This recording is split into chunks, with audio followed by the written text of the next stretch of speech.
everyone, so this is Rakshita. We are going to start class 8 science chapter number 11 part 2. Okay, so this part we have done till the next page, 6th page. Okay, yes, we are here.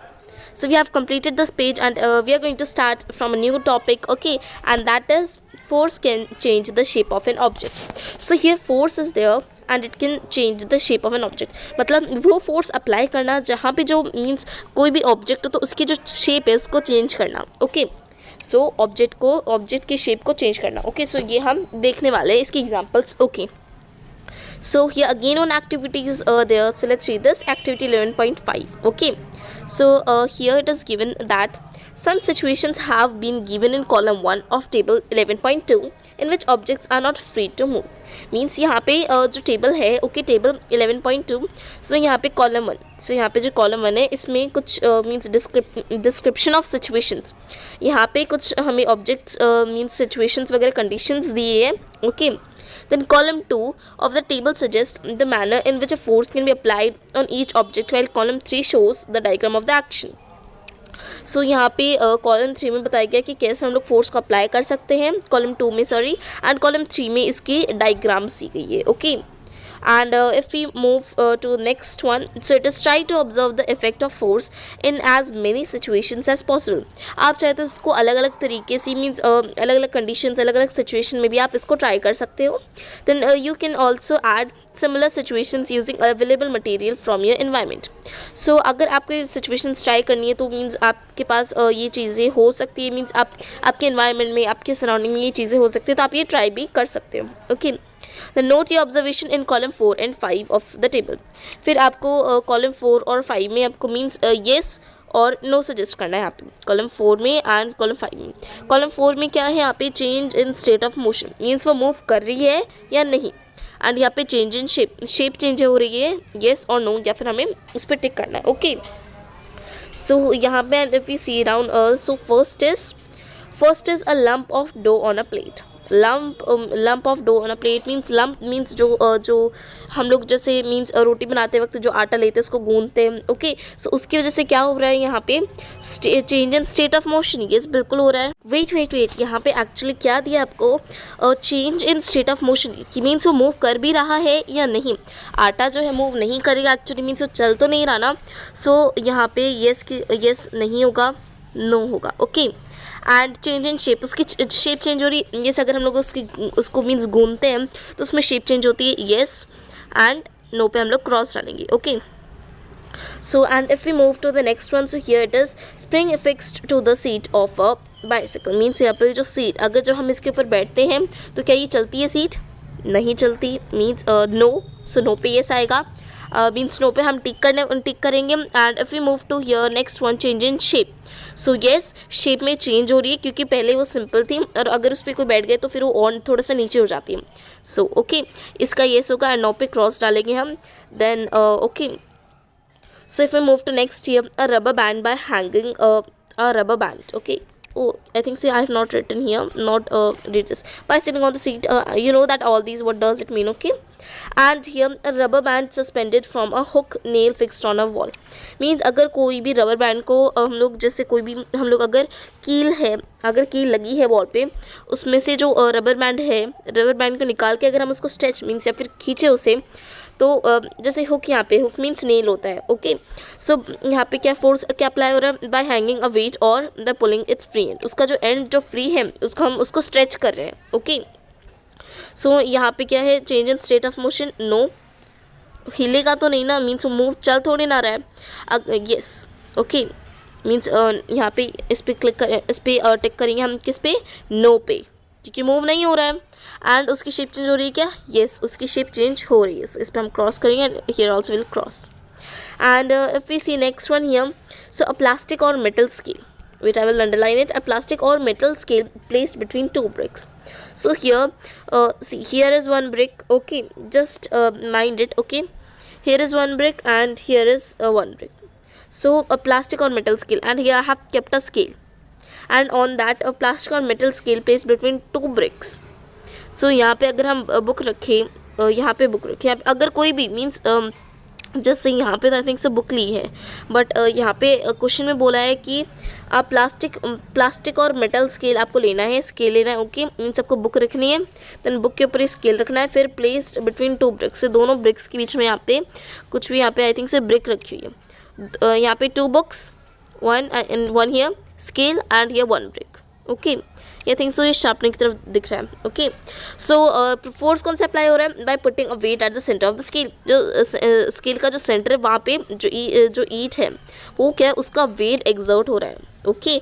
सो यहाँ पे क्या है, change in state of motion, तो क्या होगा, no means yes पे cross होगा, no पे राइट होगा। देन उसकी शेप चेंज हो रही है, या क्योंकि वो स्केल क्या है, पहले स्ट्रेट था, अगर उस पर कुछ नहीं रखे स्ट्रेट, बट अभी उसके ऊपर कुछ रखा है तो वो ऐसा हो जाएगा, थोड़ा सा टिल्ट हो जाएगा। सो यहाँ पे हम उसका राइट करेंगे येस पे एंड नो पे cross again, and I am writing here that wait मुझे I want this more space, here again no, here all cross, okay, and here right, here cross, right cross, okay, like this is a pattern, okay, like ऐसा है। यहाँ पे आपको choose करना है कि उसकी स्टेट चेंज हो रहा है कि नहीं, मीन्स वो चल भी रहा है कि नहीं, और या फिर उसकी शेप चेंज हो रही है या नहीं। सो कुछ एग्जांपल थी जिसमें ऑब्जेक्ट्स की जो है वो शेप चेंज हो रही थी। And if we move to next here, so let's read this paragraph. Yes. Why do you conclude from the observation noted in table 11.2? क्या आपने क्या conclude किया, मीन्स आपने क्या समझा उस टेबल में, क्या क्या आपने conclude? What do you conclude from means आपको क्या दिखा, जो पूरी टेबल में क्या similarity दिखी उसमें। What happens when you apply a force on an inflated balloon by pressing it between your palms? Means आप कैसा जो फोर्स है, कैसा फोर्स अप्लाई करेंगे जब आप इन्फ्लेटेड बलून, मीन्स जब आपने बलून को इन्फ्लेट किया हुआ है, मीन्स उसको फुलाया हुआ है, ओके, अपने बलून को फुलाया हुआ है, एंड फिर आप उसको अपने पाम्स के बीच में, मीन्स अपने हाथ के बीच में आप उसको पूरा प्रेस कर रहे हो, ओके। क्या क्या फोर्स अप्लाई होगा उसमें।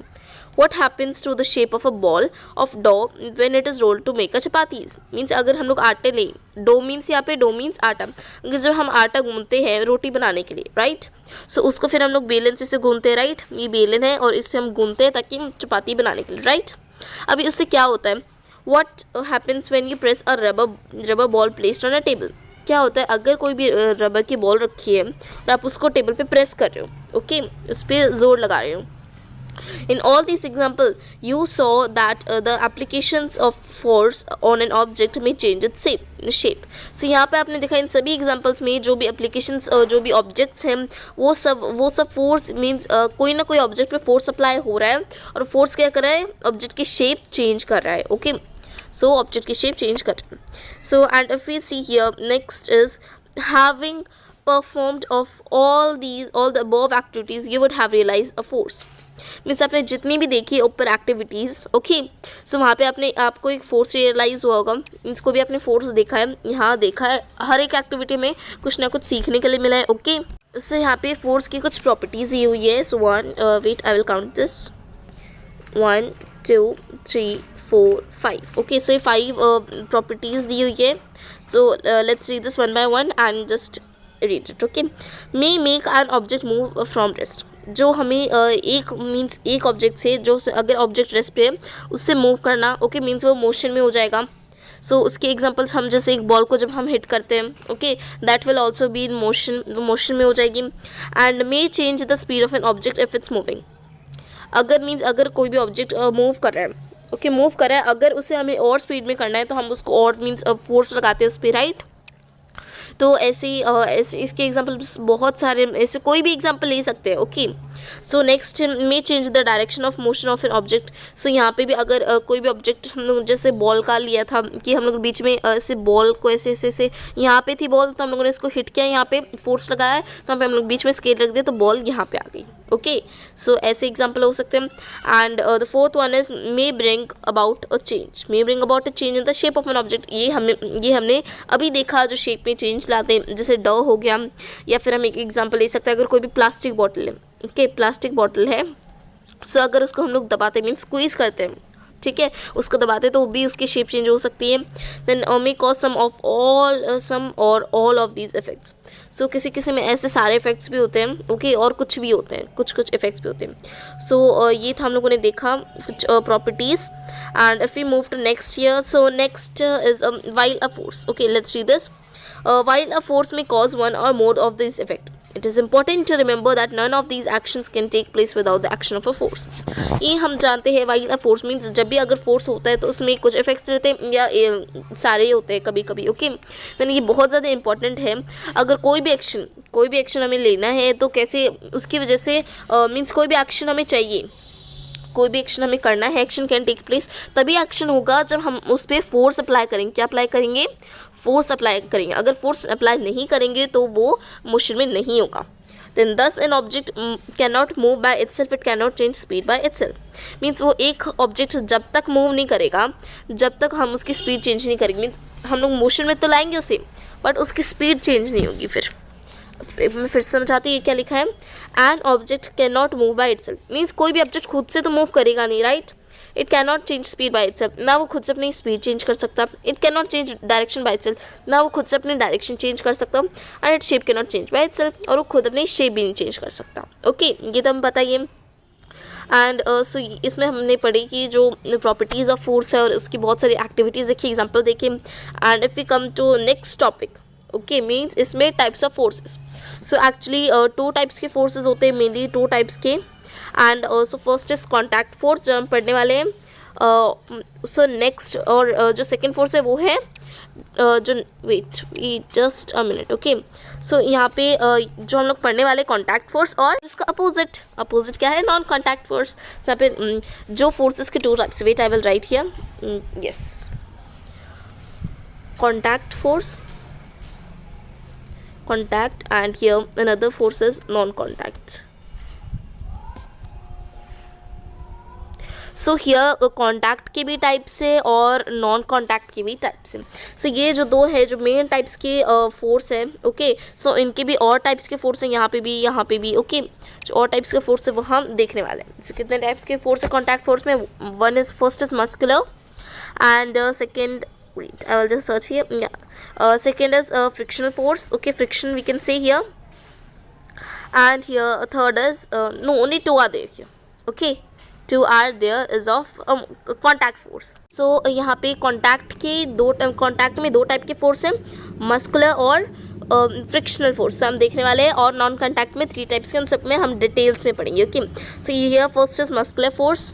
देन मस्कुलर फोर्स आपको उसके नाम से पता चला है, मीन्स मसल से जो फोर्स हम लोग उठाते हैं वो, okay. Then can you push or lift a book lying on table without touching it?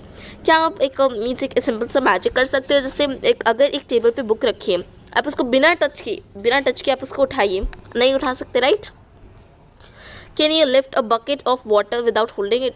क्या आप एक मीन्स जो पानी से भरी बकेट है, बाल्टी है, आप अगर आप उसको उठाओगे तो मीन्स बिना छुए आप कैसे उठा पाओगे? नहीं उठा पाओगे, right. And here gradually to apply a force on an object, your body has to be in contact with the object. Means अगर कोई भी आपको फोर्स अप्लाई करना है तो उसके लिए आपकी बॉडी को क्या होना पड़ेगा? उस ऑब्जेक्ट के कॉन्टैक्ट में होना पड़ेगा, ओके। एंड द कॉन्टैक्ट में also with the help of a stick और अ पीस ऑफ रोप। ये जो कॉन्टैक्ट है वो स्टिक से भी हो सकता है, ओके, या पीस ऑफ रोप मीन्स रस्सी, अगर कोई भी रस्सी से भी हो सकता है, स्टिक से भी होता है contact, okay. Then when we push an object like a school bag or lift a bucket of water, where does the force come from? Means या फिर यहाँ पे एग्जांपल दी कुछ, अगर हम एक स्कूल बैग अगर हम कैरी करते हैं, मीन्स अपना जो स्कूल बैग अगर हम लेके जाते हैं तो उसके लिए भी कोई ना कोई फोर्स लगेगा। एंड अगर हम जो वाटर की बकेट है उसको उठाएंगे उसके लिए भी फोर्स लगेगा, तो वो फोर्स आता कहाँ से है यही हम देखने वाले हैं। So this force, wait I will take my brush, या here is it. This force is caused by the action of the muscles in a body. So ये फोर्स कहाँ से होता है? ये फोर्स मीन्स मसल्स की वजह से होता है, मीन्स मसल फोर्स अप्लाई करती है तभी जाके हम कोई ना कोई इसमें कॉन्टैक्ट में ला सकते हैं। The force resulting due to the action of muscles is known as muscular force. So ये मस्कुलर फोर्स का डेफिनेशन मीन्स, अगर यहाँ पे डेफिनेशन भी दी है, अगर कोई भी फोर्स किस पे एक्ट कर रहा है? एक्शन ऑफ मसल्स की वजह से हो रहा है, ओके। उसको हम क्या बोलेंगे? muscular force, carrying a school bag, holding a bucket of water, okay, carrying lifting the objects, okay, carrying a book, any it can be, okay, कुछ भी हो सकता है, okay, lifting the bucket from the well, okay, so कुछ भी हो सकता है, कोई से जो bucket है वो निकालना, so बहुत सारे एग्जांपल्स है इसके, तो सब कुछ भी बोल सकते हो. अब यहाँ पे एक बॉक्स है, so let's read this box. Yes, it is a muscular force. ठीक है, एक muscular force है that enables us to perform all activities involve movement or bending of a body. Means muscular force क्या करता है, हमें सारी एक्टिविटीज़ परफॉर्म करने में हेल्प करता है. ओके, सारी एक्टिविटीज़, हम कोई भी एक्टिविटीज़ कर सकते हैं, कुछ भी कार्य कर सकते हैं. अब किस चीज़ की, या फिर bending of our body, means चाहे बेंड करके हम उसको कैरी कर सकते हैं. ओके, कोई भी एक्टिविटी हो सकती है. Then in class 7th you have learned that in the process of digestion the food gets pushed through the alimentary canal. ये हम लोगों ने पढ़ा था 7th क्लास में कि अगर जब भी जब हम डाइजेशन का प्रोसेस जब होता है, जब जो फूड को पुश किया जाता है, कहाँ से फूड को पुश किया जाता है, एलिमेंट्री कैनाल. ओके, हम लोगों ने पढ़ा था एलिमेंट्री कैनाल. सो इसके अंदर से जो फूड है वो जाता है. And could it be a muscular force that does it. क्या ये मस्कुलर फोर्स हो सकता है? Let's see. Okay, this is amazing. You also know that lungs expand and contract while we inhale and exhale air during breathing. ये हमें पता है जब lungs क्या expand होते हैं, जब expand, contract, expand. Okay, so जब ऐसे lungs expand होते हैं, ओके, ये तो हमें पता है lungs expand होते हैं कि contract while we inhale. Means जब भी expand होते हैं, फिर contract होते हैं, फिर expand, फिर कॉन्ट्रैक्ट, ऐसे होते हैं. सो वाइल वी इनहेल, ये कब होता है, जब हम लोग सांस अंदर लेते हैं या फिर जब हम लोग सांस छोड़ते हैं, राइट. ब्रीथिंग के टाइम होता है ये.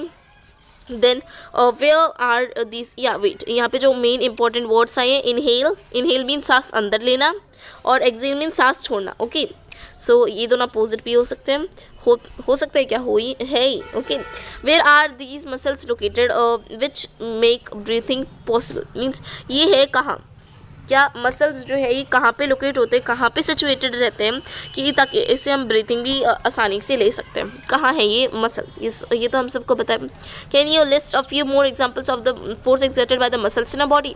क्या आप कुछ और एग्जांपल्स दे सकते हो? ओके, जो मसल्स के आप चाहे तो कमेंट करके बता सकते हो मुझे examples. Okay, then here next is animals also make use of muscular force to carry out their physical activities and other tasks. means animals क्या है, वो भी muscular force यूज़ करते हैं, अप्लाई करते हैं. बहुत सारी, अगर उनको बेंड करना हो या फिर कुछ उठाना हो, कोई फ्रूट्स लेके जाने हो, तो उसमें भी वो muscular force अप्लाई करते हैं. then animals like bullocks, horses, donkeys and camels are used to perform various tasks for us.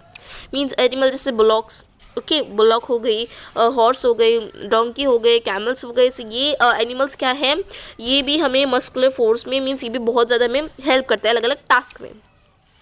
Then in performing these task they use muscular force. जब ये टास्क परफॉर्म करते हैं तो ये क्या करते हैं, मस्कुलर फोर्स यूज़ करते हैं. ओके, सो यहाँ पे आप देख सकते हो, जैसे यहाँ पे कैरी कर रहे हैं bullocks. Okay, so if you move to next here, यहाँ पे है since muscular force can be applied only when it is in contact with an object. muscular force तभी अप्लाई होगा जब अगर वो कोई भी ऑब्जेक्ट के कॉन्टैक्ट में है, and that is called contact force. Contact force क्या होता है, अगर कोई भी ऑब्जेक्ट कॉन्टैक्ट में है तो उसे हम कॉन्टैक्ट फोर्स बोलते हैं. Are they other types of contact force, क्या अदर टाइप के कॉन्टैक्ट फोर्स होते हैं? बिल्कुल होते हैं. Let us find out. तो कॉन्टैक्ट फोर्स होते हैं, हम लोगों ने पढ़ा मस्कुलर फोर्स और फ्रिक्शन फोर्स अभी पढ़ने वाले हैं. सो अभी फाइंड आउट करते हैं फ्रिक्शन से. Okay, so this is the second type, friction. Okay, so let's read this. Okay, recall some of your experience. means आपको जो भी आपने एक्सपीरियंस किया, जो भी अनुभव किया है, वो आप रिकॉल करो. a ball rolling along the ground gradually slows down and finally come to rest. means अगर कोई भी बॉल रोल कर रही है, ओके, रोल होती है, वो जा रही है ग्राउंड पे, वो भी फिर वो धीरे धीरे क्या है, फिर रुक जाती है, right. then when we stop pedaling a bicycle it gradually slows down. ये हम सबको पता है कि अगर हम लोग जब साइकिल चला रहे हैं, अगर हमने पैडल मारना बंद कर दिया तो क्या हो जाएगा, साइकिल क्या है, रुक जाएगी. And finally comes to stop. Means धीरे धीरे चलने लगी और फिर फाइनली रुकी जाएगी. Then a car or a scooter, wait I will just take my brush. Okay, a car or a scooter also comes to rest once its engine is switched off. means अगर अगर हम लोग car या scooter चला रहे हैं, okay, अगर हम उसका इंजन बंद कर दे तो धीरे धीरे चलेगी और फिर रेस्ट पे आ जाएगी, मीन्स फिर रुक जाएगी. Similarly a boat comes to rest if we stop rowing it. अगर हम लोग मीन्स जो वो नाव चलाने के रहते हैं ना, ओके, मीन्स दोनों साइड से जो हम चलाते हैं, तो अगर हम लोग वो चलाना बंद कर देंगे, इसको रोइंग बोलते हैं, अगर वो चलाना हम बंद कर देंगे तो बोट क्या है, वो रेस्ट पे आ जाएगी. Can you add some more such experience? क्या आप और भी ऐसे एक्सपीरियंस डाल सकते हो जो भी मीन्स आप कमेंट सेक्शन कमेंट करके बताना है. Okay, then in all these situations no force appears to be acting on the objects, yet their speed gradually decreases and they come to rest after some time. Means in situations में हम लोगों ने देखा कि force no force appears to be acting on the objects. Means कोई भी force appear नहीं हो रहा है, कोई भी force नहीं हो रहा है object पे, कोई भी force apply नहीं हो रहा है. ओके, और अगर कोई भी force apply नहीं होगा तो क्या होगा, उनकी speed क्या धीरे आके फिर एक बार rest में हो जाएगी, मीन्स धीरे हो जाएगी. What causes a change in this state of motion? तो हमें पूछा है कि क्या मीन्स ये जैसे जो ऑब्जेक्ट्स चलते रहते हैं फिर वो धीरे धीरे रुक जाते हैं. सो ये कैसे होता है? ओके, किस वजह से होता है? Could some forces be acting on them? क्या कोई फोर्स उन पे एक्ट कर रहा है? हाँ, बिल्कुल एक्ट कर रहा है. Can you guess the direction in which the force must be acting in each case? क्या आप बता सकते हो कि कौन से केस में जो डायरेक्शन है वो किस साइड जा रही है? मीन्स आपको डायरेक्शन गेस करनी है. Okay, so then the force responsible for changing the state of motion of objects in all these examples in the force of friction. Means अगर कोई भी फोर्स अगर उसका जो मोशन अगर वो तेज़ चल रहा है या ऑब्जेक्ट वो धीरे हो रहा है तो फिर उसका जो मीन्स मोशन होगा, जिस मोशन में वो है, तो उसे हम क्या बोलेंगे? फोर्स ऑफ फ्रिक्शन बोलेंगे. Then it is the force of friction between the surface of the ball and the ground that brings a moving ball to rest. Means अगर कोई भी बॉल मूव करिए, let's take I will write here, अगर कोई भी wait, मैं इसको थोड़ा सा डार्क कर देती हूँ. अगर this is the ground, okay, let it be this is the ground, और ये बॉल है और ये मूव करिए और फिर धीरे आके ये बॉल एक जगह रुक जाएगी, it will come and rest. Okay, so ये क्या, ये फ्रिक्शन की वजह से हो रहा है एंड ये बॉल क्या है, मोशन में है और फिर बाद में रेस्ट में आ जाएगी, right. And so like this it is said that now what it is said that कोई भी अगर सरफेस, अगर जो ग्राउंड है, मीन्स ग्राउंड का जो सरफेस है, जो बॉल का सरफेस है और जो ग्राउंड का सरफेस है वो बॉल को रेस्ट में ला देगा. Similarly friction between water and the boat brings it to a stop once you stop rowing. Means ऐसे ही फ्रिक्शन अगर जब आप एक बोट पे जो रोइंग रहती है, ओके, जब आप चलाते हो जो दोनों साइड से, अगर आप वो बंद कर दो तो बोट रुक जाएगी. किसकी वजह से? बिकॉज ऑफ फ्रिक्शन की वजह से रुक जाएगी. Then the force of friction always acts on all the moving objects and its direction is always opposite to the direction of motion. इसका मतलब जो फ्रिक्शन है, ओके, मीन्स जो फ्रिक्शन है वो किस पे एक्ट करता है? सिर्फ वही उन ऑब्जेक्ट पे एक्ट करता है जो मोशन में, जो मूव कर रहे हैं, ओके, और उनकी डायरेक्शन क्या रहती है? हमेशा अपोजिट रहती है. उनकी डायरेक्शन हमेशा अपोजिट रहती है. Since the force of friction arises due to contact between surfaces.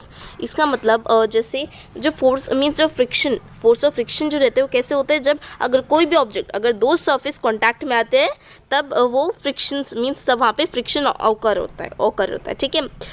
It is also an example of a contact force. इसे हम एक मीन्स ये कॉन्टैक्ट फोर्स का भी एक एग्जाम्पल है. मीन्स फ्रिक्शन मैंने आपको बताया था, फ्रिक्शन फोर्स क्या है, ये कॉन्टैक्ट फोर्स का एक एग्जाम्पल है. Then you will learn more about this force in chapter 12. So आप इस फोर्स के बारे में और अगर आपको जानना है तो आप ये चैप्टर नंबर 12 में पढ़ने वाले हो कि और फोर्स के बारे में क्या होता है, ठीक है. Then you may be wondering whether it is essential for the agent applying a force on an object be always in contact with it. इसका मतलब जो कह रहे हैं यहाँ पे बताया गया है कि अगर आप ये सोच के बहुत ज़्यादा wonder means you may be wondering, आप मीन्स ये सुन के बहुत ज़्यादा वंडर हो गए, बहुत ज़्यादा मीन्स एक्साइटेड हो गए कि अगर means essential for the agent applying a force, अगर कोई भी जो ऑब्जेक्ट है वो फोर्स अप्लाई कर रहा है तो फोर्स हमेशा कैसे होगा? अगर दो सरफेस कांटेक्ट में होंगे, तो दो सरफेस या दो ऑब्जेक्ट अगर कांटेक्ट में होंगे तभी वो कोई फोर्स अप्लाई हो पाएगा. So let us find out. So ये ही हमें फाइंड आउट करना है, okay.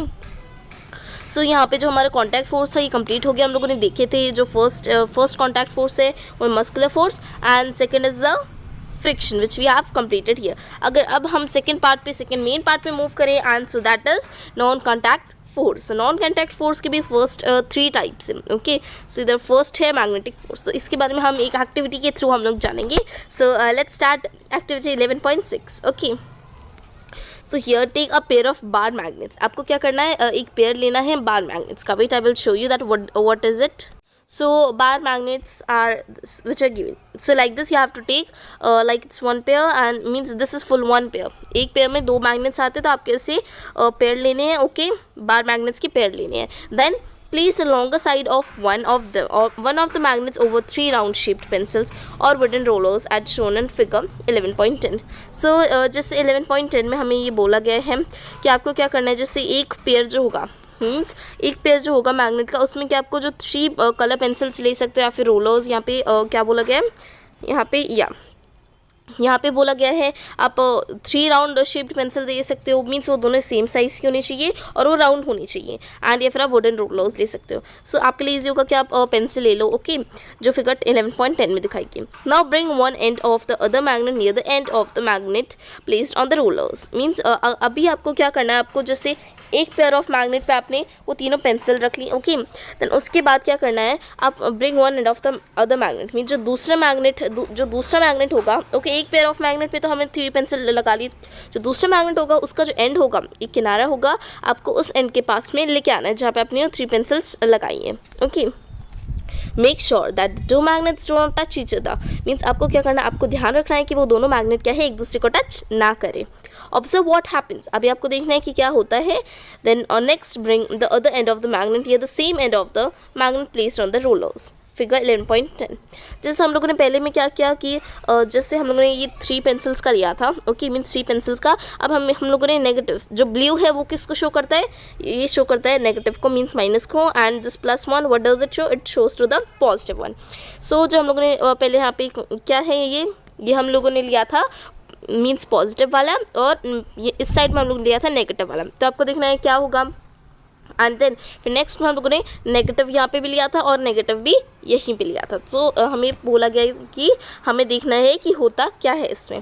Then note what happens to the magnet placed on the roller every time another magnet is brought near it. Means आपको दोनों and पे ट्राई करके देखना है कि क्या होता है. ओके, सो मैं आपको बता देती हूँ क्या होगा इससे.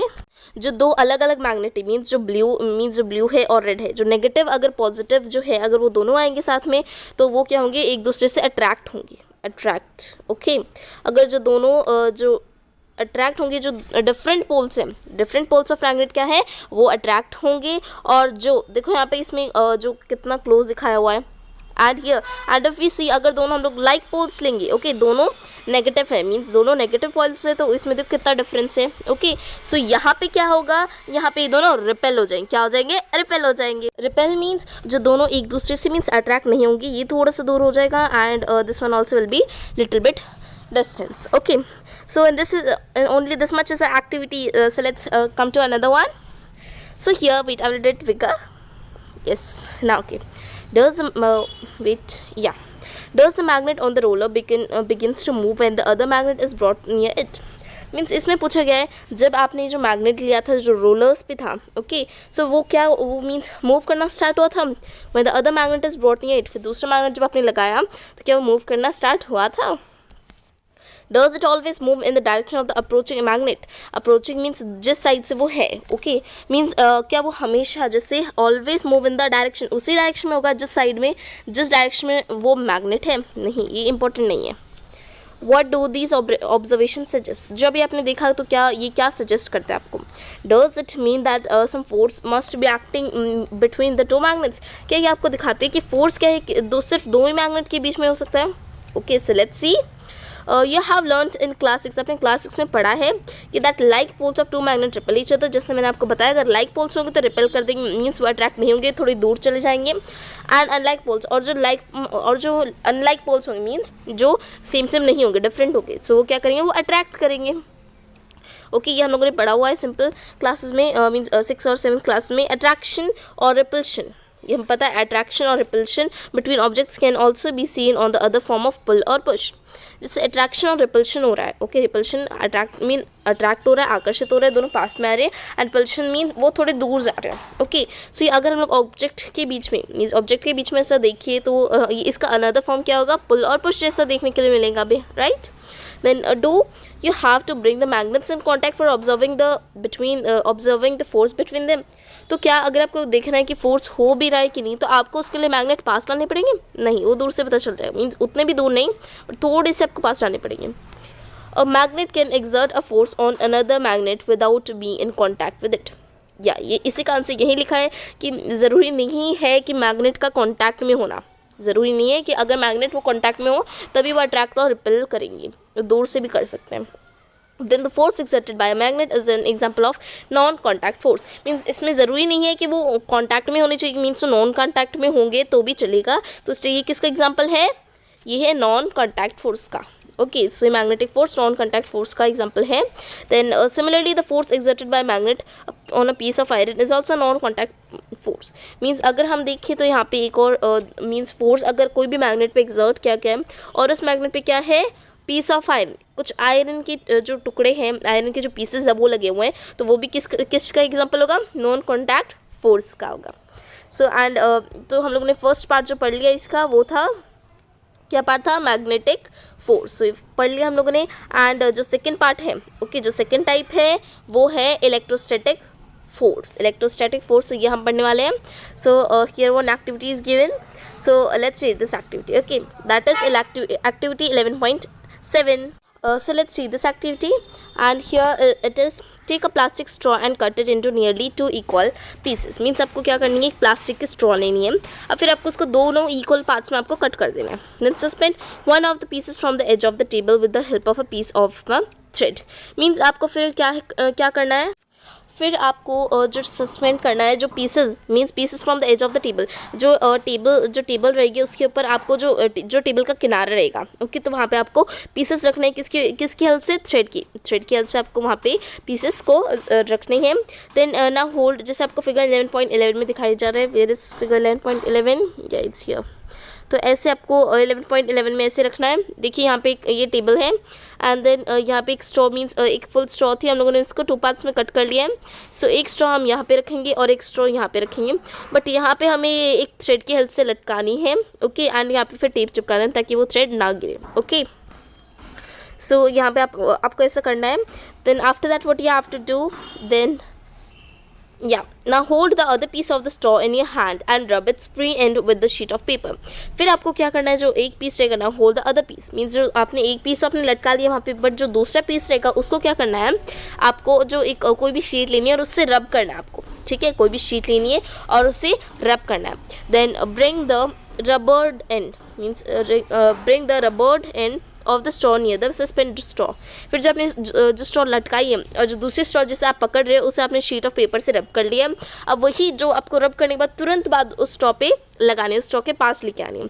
Make sure that 2 pieces does not touch each other. तो आपको ध्यान रखना है दोनों जो पीसेस है एक दूसरे पे टच ना करे। Okay, then what do you observe? तो क्या देखते हो आप? ठीक है, then next rub the free ends of the suspended piece of straw with the sheet of paper. अभी आपको क्या करना है? जो फ्री एंड रहेगा, फ्री एंड किसका? जो दूसरी स्ट्रॉ रहेगा, means free end of the suspended piece of straw with the sheet of paper, जो आपने रब किया है, रब द फ्री एंड मीन्स फिर आपको दूसरी स्ट्रॉ को रब करके देखना है। जो पहली स्ट्रॉ को अगर हम लोगों ने रब किया तो उसमें देखा कि वो क्या है? अट्रैक्ट हो रही थी। वो क्या है? अट्रैक्ट जो है वो अट्रैक्ट हो रही थी। जो फर्स्ट टाइप में किया, जो लटकाई हुई थी उसने हम ऐसे रहने दिया, बट जो दूसरे हम लोगों ने पकड़ी थी आसमान उसको हम लोगों ने रब किया। बट अभी यहाँ पे हमें उल्टा करना है, बट जो लटकाई हुई है उस पर हमें क्या है? उसको रब करना है शीट ऑफ पेपर से। Now again bring the piece of straw that was rubbed earlier paper near the free end of the suspended straw। और जो पहली वाली को तो आपने रब कर लिया, फिर जो दूसरी वाली है उसको आपको लेके आना है पास में। What do you observe? अभी आप क्या ऑब्जर्व करते हो? ठीक है, सो ये एक्टिविटी थी। सो let's read this. Okay, so activity आप ट्राई भी कर सकते हो बट इतनी हार्ड भी नहीं है। सो अभी नेक्स्ट रीड करते हैं। A straw is said to have acquired electrostatic charge after it has been rubbed with a sheet of paper। अभी मतलब जो straw is said to be acquired acquire means मिलना, means require का मतलब ही require होता है, उसके लिए चाहिए। then जो straw थी उसको वो electrostatic charge means उसको चार्ज कर दिया गया था। अगर जो straw हम लोगों ने sheet of paper पे रब की थी means उसका मतलब वो चार्ज हो रही थी, वो electrostatic चार्ज हो रही थी पहले वो। then such a straw is an example of charged body means वो चार्ज हो रही थी। जब हम लोग उसको रब कर रहे थे, मैंने जैसे शीट ऑफ पेपर लिया, मैंने उसको यहाँ पे ये स्ट्रॉ ली, अब मैं इसको ऐसे रब रब रब कर रही हूँ, ठीक है। सो ये जो स्ट्रॉ थी वो क्या हो रही थी, वो चार्ज हो रही थी, ओके वो चार्ज बॉडी है, क्योंकि हम उसको रब कर रहे हैं तो वो चार्ज हो रही है। इसका एग्जांपल क्या होगा, charge body. Then the force exerted by charge body on another charge or uncharge body is known as electrostatic force. अब इलेक्ट्रोस्टैटिक फोर्स यही है, अगर हम लोग जो एक बॉडी, जैसे अगर एक बॉडी चार्ज है और दूसरी बॉडी अनचार्ज है, तो जब हम उन दोनों को जब पास में लेके आएंगे, सो हमें देखने मिलेगा कि वो अट्रैक्ट हो रही है। सो यही इलेक्ट्रोस्टैटिक फोर्स एक बार मैं आपको फिर से बता देती हूँ। जो force exerted by charge body, जो चार्ज बॉडी का मीन्स जो बॉडी चार्ज है, और जो उसका फोर्स किस पे हो रहा है, अनचार्ज बॉडी पे, दूसरी बॉडी पे, सो उसको हम बोलेंगे electrostatic force. Then this force comes into play even when the bodies are not in contact. ये फोर्स कब होता है, जब जो बॉडी कॉन्टैक्ट में नहीं होती, जो नॉन कॉन्टैक्ट होती है। कभी होता है जब जो बॉडी नॉन कॉन्टैक्ट में होती है। So the electrostatic force therefore is another example of non contact force. So इसलिए हम इसको क्या कहेंगे, नॉन कॉन्टैक्ट फोर्स कहेंगे। You will learn more about electric charges in chapter 15। सब चैप्टर 15 में और मीन्स ये चार्जेस के बारे में पढ़ने वाले हैं, ओके। सो हम लोगों ने देख लिया जो सेकंड टाइप है वो इलेक्ट्रोस्टैटिक, ये भी हम लोगों ने देख लिया। अब next move to the last third one, okay. जो थर्ड टाइप है किसका, थर्ड टाइप किसका है, ग्रेविटेशनल फोर्स। थर्ड टाइप है नॉन कॉन्टैक्ट फोर्स का। एंड जो ग्रेविटेशनल फोर्स है हम लोगों ने बहुत बार पढ़ा हुआ भी है अपनी प्रीवियस क्लास में, then also will see it in details, okay.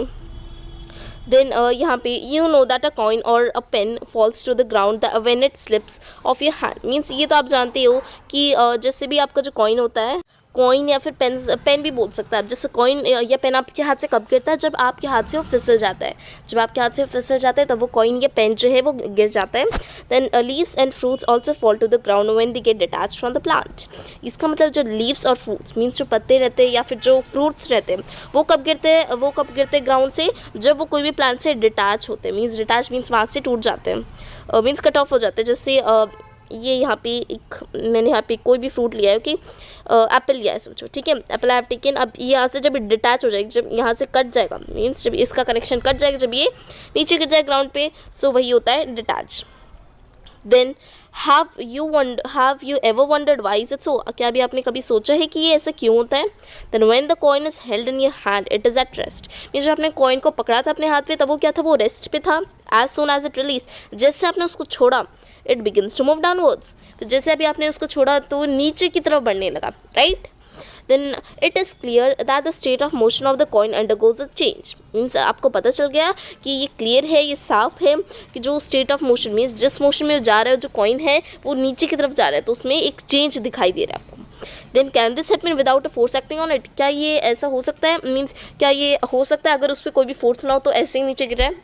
नहीं, ऐसा नहीं हो सकता, उस पर कोई ना कोई फोर्स होगा, कोई फोर्स होगा। तो विच इज़ दिस फोर्स, तो कौन सा फोर्स है वो, ठीक है। Then will read in this paragraph that which force is that, कौन सा फोर्स है वहाँ पे। देन हियर ऑब्जेक्ट्स और things fall towards earth because it pulls them. अभी जो कोई भी ऑब्जेक्ट हो, कोई भी थिंग्स हो, अगर हम उसको ऊपर उछालते हैं तो वो नीचे गिरती है। ऑफकोर्स वो अर्थ की तरफ गिरती है। क्यों अर्थ की तरफ गिरती है, क्योंकि अर्थ क्या है, उसको खींचता है, पुल्स, उसको खींचता है अर्थ, कोई भी ऑब्जेक्ट को अपनी तरफ खींचता है।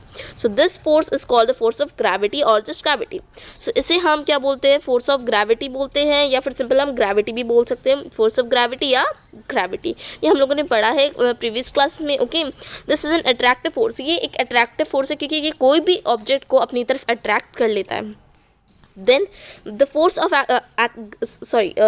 Gravity acts on all object. Force of gravity वो सभी ऑब्जेक्ट पे एक्ट करता है, सभी ऑब्जेक्ट पे एक्ट करता है। Then the force of gravity acts on all of us all the time without our being aware of it.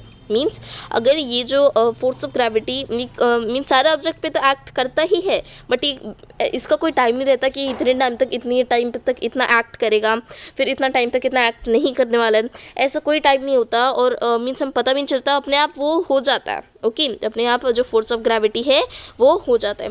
Then water begins to flow towards the ground as soon as we open the tap. या कभी भी अभी आपने देखा होगा, अगर कभी भी आप अपने वॉशरूम में जाते हो और टैप ओपन करते हो, जो क्या है, जो टैप में जो वाटर है वो भी नीचे गिरना स्टार्ट होता है ग्राउंड की तरफ, then water in rivers flow towards due to the force of gravity. So अब ये वाटर मीन्स जो रिवर्स में जो भी पानी रहता है वो भी नीचे की मीन्स नीचे की तरफ गिरना स्टार्ट होता है. क्यों? क्योंकि because of force of gravity कि जो अर्थ है वो उसको अपनी तरफ खींचती है. And this box is important, so let's read this. Yes, so gravity is not a property of the earth alone. सिर्फ ग्रेविटी अकेली एक प्रॉपर्टी नहीं है अर्थ की जायदाद नहीं है वो अकेली. But in fact every object in the universe whether small or large exert a force on every other object. Means इसका मतलब चाहे वो ऑब्जेक्ट छोटा हो या बड़ा हो, या मीन्स अगर वो एक्सर्ट अ फोर्स, तो छोटा हो या बड़ा हो कोई भी ऑब्जेक्ट हो, सो वो ऑब्जेक्ट क्या करेगा? Exert a force on every other object. दूसरे ऑब्जेक्ट पे वो फोर्स एक्सर्ट करेगा ही करेगा. And this force is also known as gravitational force. तो इस फोर्स को हम क्या बोलते हैं? Gravitational force. ये हम लोगों ने पढ़ा है. So we have completed this gravitational force. So यहाँ पे we have completed this half chapter. Fourth chapter हम लोगों ने कंप्लीट कर लिया है. और अगर हम लोग थोड़े से और मीन सेकेंड जो पार्ट है फोर्थ हम लोगों ने कंप्लीट कर लिया है. सो next is pressure. Okay, so pressure हम देखते हैं उसको बारे में डिटेल्स में देखने वाले हैं. So let's start reading it. Then क्या आप लर्न इन क्लास 7. आपने क्लास 7 में पढ़ा होगा कि strong winds during a storm or cyclone can blow away even the roof tops. ये हमें पता है कि क्लास 7 में हम लोगों ने पढ़ा है कि अगर कोई भी स्ट्रॉन्ग विंड मीन्स तेज़ से जो हवा जाती है, ओके, वो कब हो जाती है? स्टॉर्म में या साइक्लोन में. मीन्स तूफान आता है तब जाती है, तब ब्लो करती है. इवन द रूफ टॉप्स, चाहे वो छत पे भी ऐसे ही होता है, रोड पे भी ऐसे होता है. ओके, जब भी तूफान आते हैं तो क्या है? स्ट्रॉन्ग विंड्स ब्लो करती है. Then you also learn that winds and cyclones are caused by the differences in the air pressure.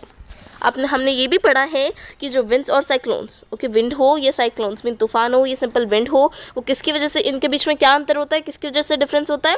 Because of air pressure जो मोस्ट इंपॉर्टेंट थिंग है. Okay, is there a relation between the pressure and force? Let us find out. Means क्या इनके बीच में कोई relation है? क्या ये एक दूसरे से कनेक्टेड है? कौन? फोर्स, प्रेशर एंड फोर्स एक दूसरे से कनेक्टेड है. सो ये हम फाइंड आउट करते हैं. Okay, try to push a nail into a wooden plank by its head. तो आपको क्या करना है? इससे यहाँ पे क्या करना है आपको? जैसे यहाँ पे आपको पुश अ नेल मीन्स कील. आपको एक वुडन बोर्ड, यहाँ पे जो प्लैंक है वुडन प्लैंक का मीन्स है वुडन बोर्ड. आपको ऐसा जैसे फिगर में दिखाया गया, आपको ऐसा एक वुडन बोर्ड लेना है और वहाँ पे आपको एक कील गाड़नी है. मीन्स कील आपको उसके अंदर फिट करनी है. अभी कील फिट करनी किसकी वजह से? जैसे आपको पुश करनी है, ठीक है, बाय इट्स हेड. जिस कोई भी आप हथौड़ा ले सकते हो, यहाँ पे जिस फिगर में दिया है. ओके, सो कुछ भी ले सकते हो, बट आपको वहाँ पे नील है, वो कील है, फिक्स करनी है. Then did you succeed? क्या आप कर पाइए? Try now to push the nail by the pointed end. Means अभी आपने ऐसे कर लिया, राइट. अभी आप कैसे करते हो? जैसे यहाँ पे आपको दिया गया ये स्टैंडिंग लाइन एंड ये ऊपर थोड़ा सा ब्रॉड में, ओके, ऐसा आप आराम से फिट कर पाते. अगर ये उल्टा कैसे? अगर आप जो ये स्ट्रेट लाइन ऊपर होती और जो ऐसे जो ब्रॉड टाइप का है ये हम नीचे लेते, ओके, ऐसे कर पाते फिट? नहीं कर पाते. क्यों नहीं कर पाते? And could you do this time? So अभी आप कर पाएंगे? नहीं कर पाए. वाई? सो इसी का आंसर हम ढूंढने वाले हैं कि क्या होता है प्रेशर में. Okay, then try cutting vegetables with a blunt knife and then with a sharp knife. आपको क्या करना है? जैसे आपको वेजिटेबल्स कट करके देखना है एक ब्लंट नाइफ, मीन्स जो शार्प नहीं है, जो नोकीला नहीं है. ऐसे आपको वो ब्लंट नाइफ होता है जो नोकीला नहीं होता. And then with a sharp knife, फिर आपको क्या करना है? एक शार्प नाइफ से, पहले तो आपको ब्लंट नाइफ से कट करनी है वेजिटेबल्स. ओके, ब्लंट नाइफ मतलब जो शार्प नहीं है, जो नोकीला नहीं है, और फिर आपको शार्प नाइफ से करनी है. मीन्स जो बहुत ज़्यादा नोकीला है, विच इज़ ईजियर. इसमें से कौन सी ईजी है? तो आप कमेंट करके बता सकते हो. Then do you get the feeling that the area over which the force is applied, for example the pointed end of the nail, means क्या आपको feeling I? Means that the area over which the force is applied. Means आपको क्या आपको feel हुआ, क्या आपको महसूस हुआ कि जो फोर्स जिस पे अप्लाई कर रहे हैं हम, जैसे यहाँ पे एग्जांपल भी दिए, जैसे pointed end of the nail, जो मीन्स जो यहाँ पे हम लोगों ने जो नेल का लिया था, जो कील का जो पॉइंट एंड था, वो प्लेस और role in making this task easier. तो क्या करता है? जो फोर्स जो अप्लाई होता है, ओके, जो फोर्स अप्लाई होता है क्या बहुत ज़्यादा इंपॉर्टेंट मीन्स बहुत ज़्यादा इंपॉर्टेंट टास्क हमारे लिए प्ले करता है. ओके, और वो हमारे टास्क हमारे लिए इजी भी बनाता है, right. Then the force acting on a unit area of a surface is called pressure.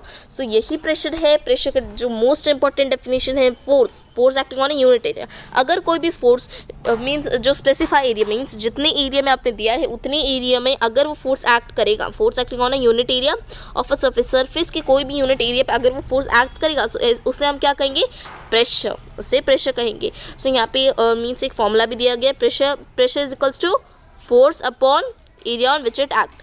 Means force by area जिसमें वो एक्ट करता है. सो आप इसको ऐसे भी लिख सकते हो. वेट मैं यहाँ पे साइड में लिख देती हूँ formula. Pressure is equals to force upon area.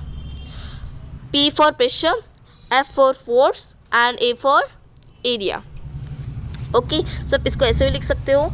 So then here क्या लिखा है, at this stage we consider only those forces which act perpendicular to the surface on which the pressure is to be computed. इसका मतलब at this stage, इस stage पे क्या है, आप क्या कंसीडर मीन्स कौन से फोर्सेस को कंसीडर करोगे, जो सो यहाँ पे क्या दिया है, इस स्टेज पे हम लोग ऐसे कंसीडर करना है जो मीन्स एकदम परपेंडिकुलर मीन्स जो एकदम एग्जैक्ट जो है सीधा हो या स्टैंडिंग हो, वर्टिकल हो. सो ऐसे आपको करना है. सर्फेस ऑन उस सर्फेस पे जिस पे जो प्रेशर है वो कंप्यूट हो रहा है. मीन्स कंप्यूटेड मीन्स कैलकुलेट करना, जो जिस पे प्रेशर कैलकुलेट हो रहा है. ओके, ऐसे आप कर सकते हो. देन यहाँ पे पहेली पूछ रही है, मीन्स पहेली यहाँ पे सोच रही है कि I now understand why potters place a round piece of cloth on their heads. अभी इसको समझ में आया जो पॉटर्स जो होते हैं वो अपने place a round piece of cloth में जो कपड़े का जो राउंड पीस होता है ऐसे वो अपने हेड पे क्यों रखते हैं. ओके, सब इसको समझ में आ गया.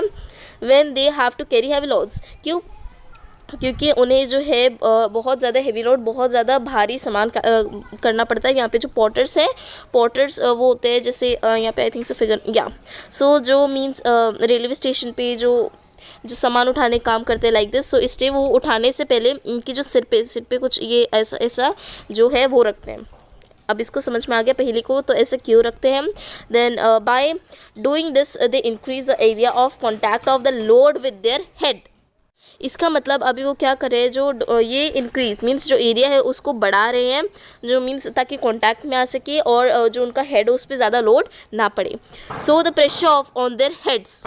सो इसका मतलब ये होता है जो pressure on the heads means जो प्रेशर उनके हेड पे पड़ता है वो कम हो जाता है.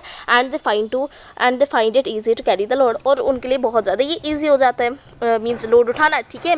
Then if we move to the next one. So यहाँ पे क्या लिखा है, note that the area is in the denominator in the above expression. So अभी आपको यहाँ पे क्या करना है, आप मीन्स ऐसे एक्सप्रेस करो जिसे आपको नोट करना है कि जो अगर एरिया डिनोमिनेटर में है उसका expression, so the smaller the area larger the pressure. जितना छोटा वो एरिया होगा तो उतना ही बड़ा प्रेशर होगा on a surface of the same force. अगर सेम फोर्स अप्लाई करेंगे तो ऐसा होगा, छोटा एरिया होगा और बड़ा प्रेशर होगा. Then the area of the pointed end of the nail is much smaller than that of its end. तो इससे हमें पता चला कि जो हम लोग कील जो नहीं काट पा रहे थे, क्योंकि जो एरिया है मीन्स जो एरिया है जहाँ जिस साइड से वो नुकीली है वो कील, वहाँ का जो एरिया है वो बहुत ज़्यादा छोटा है उसके हेड से. ओके, तो इसलिए हम नहीं काट पा रहे थे जो कील. Then the same surface then the same force therefore produces a pressure sufficient to push the pointed end of the nail into the wooden plank. तो इसलिए जो है जो सेम फोर्स अगर हम अप्लाई करें प्रोड्यूसेस अ प्रेशर, अगर same force apply करें तो उसमें हमें जो प्रेशर है वो भी मिलेगा, वो भी मीन्स ताकि उसके अंदर नेल हम लोग गाड़ सके वुडन प्लैंक में, वुडन बोर्ड में. Then can you explain now why shoulder bags are provided with broader straps and not thin straps. क्या आप अभी एक्सप्लेन कर सकते हो जो शोल्डर बैग्स रहते हैं, जैसे जो शोल्डर बैग्स जो हम लोग अपने जो स्कूल बैग्स जैसे रहते हैं और उनकी जो स्ट्रैप्स रहती है, ओके, जिससे हम अपने कंधे पे उनको मीन्स बैग्स को कैरी करते हैं, जो उनकी जो बहुत ज़्यादा छोटी स्ट्रैप्स क्यों रहती है, पतली क्यों नहीं रहती. तो आपको आप इजीली बता सकते हो. प्रेशर और फोर्स से रिलेटेड है question. And why the tools meant for cutting and piercing always have sharp edges. Means जो टूल्स मीन्स किसी चीज़ को काटने के लिए बने या पियर्सिंग या फिर उसको कुचलने के लिए ऐसे बने हैं, तो उनके जो एज हैं मीन्स उनके जो कॉर्नर है बहुत ज़्यादा शार्प, बहुत ज़्यादा नोकीले क्यों होते हैं. ओके, ये क्वेश्चन पूछा गया है. So do liquids and gases also exert pressure? क्या जो लिक्विड्स होती है और जो गैसेस होती है वो भी प्रेशर मीन्स उन पर भी प्रेशर होता है, वो भी प्रेशर एक्सर्ट करती है? Does it also depend on the area on which the force act? क्या ये जो एरिया उन पे एक्ट हो रहा है तो उन पे भी क्या वो डिपेंड करती है? Let us find out. So वो हमें फाइंड आउट करना है.